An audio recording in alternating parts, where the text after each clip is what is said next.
Hello, sister. So I'm re-recording this for like the 12,000 times because things keep getting in the way. The cat keeps walking by my face. Cat keeps knocking over the light. Mom keeps coming into the room. Cat keeps fighting with the carpet, etc. So I'm just gonna do this, and hopefully this time it'll stick. So I liked your video. I think you made some really good points, especially about how we kind of have the desire to find control in making plans because we are lacking control somewhere else. Here comes the cat again. That's his paw. Or because we need to kind of have that sense of security. And I do agree with you that to some degree when I make plans, it's also, well, I like to have plans because it gives me an idea of the future, but also because I want some sense of security, and that's difficult to come by sometimes. Okay. That being said, I do think there's value to plans, but people with disordered thinking, we should really be careful about how we're using plans. So I liked your video. I think it was a really good one, and I wish I had smarter things to say about it, but I'm not braining very well today. Someone I follow, his name's Nathan Talbot, posted 2 videos today. Sorry, my nose itches. And one of them was titled, "So You're Having a Bad Day," and the other one was titled, "So You're Having a Good Day." And each one was the exact same day, but they were looked at from very different perspectives, and it followed the actions, and then the way he would have his internal monologue was completely different.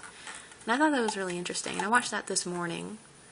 And I find it weird sometimes how things happen and then they're completely irrelevant to the rest of your day.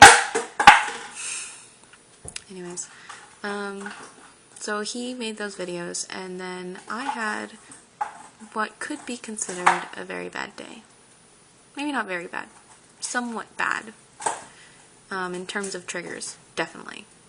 Because I saw, there were things today that were very high on my list of triggers. Just happening all throughout the day. It was a lot. It felt like excessive, but that's what was happening, you know. And looking at it from my OCD perspective and trying not to be triggered and trying not to have anxiety, I would call it a bad day because I experienced anxiety a lot. I'm kind of suffering from an anxiety episode hangover. You know, we have therapy hangovers, and I have anxiety hangovers too, where I feel lethargic, I feel tired, I have a headache, I feel sick and somewhat shaky, and I feel just not good, and my depression becomes much more of a thing. That being said, if I wanted to look at it from the good day perspective, had this happened maybe even just 2 months ago, especially had this happened in November, not only would I not have been able to stay on campus, I would not have been able to, in the first instance of a trigger, stay in the class. I would have had to have left immediately. More than likely, I would have had to leave campus immediately, and it's quite possible I wouldn't have gone back for a very, very long time. And I still don't want to go back.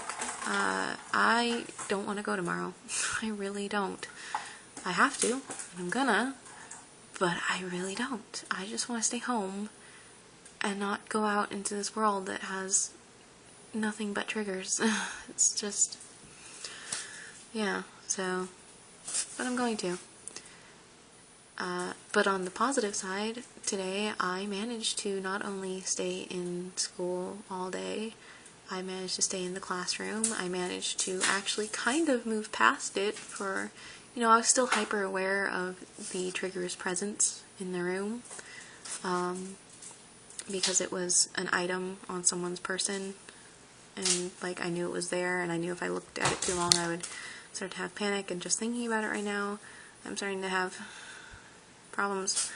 But I managed to mostly just take a breath, and move with it and do my best. And then when it happened again later with something else, I'm going to take it back, move with it, and try to move to something else. And every time it happens, I get a little bit more progressively